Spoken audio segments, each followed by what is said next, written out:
Welcome to the Salmon Runs YouTube. Enjoy the video.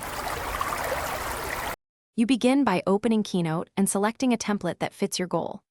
Once done, pick 16, 9 for screen or 4, 3 for legacy displays. Create a quick outline with 3 to 7 main points so you know what to build first. Now set master slide styles, font family, color palette, and header sizes, then save as a custom theme to stay consistent.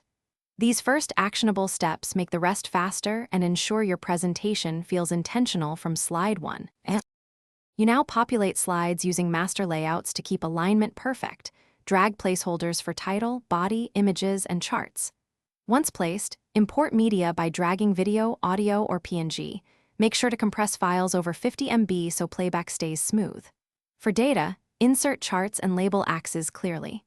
Then add animations. Use build in order for emphasis, set durations to avoid rush, and favor subtle effects like dissolve or move, so your message remains the focus rather than the. You finish by reviewing the entire deck in play mode, check slide timings and presenter notes, and run a full screen test on the target display. Once satisfied, export to Key, PDF, or PPTX, choose embed fonts and include media to preserve layout. If something breaks, relink missing media or replace heavy images and compress where necessary. As a final tip, update Keynote and Mac OS if playback glitches persist. That single step resolves many compatibility problems quickly. Thanks for watching. Consider subscribing if we helped you.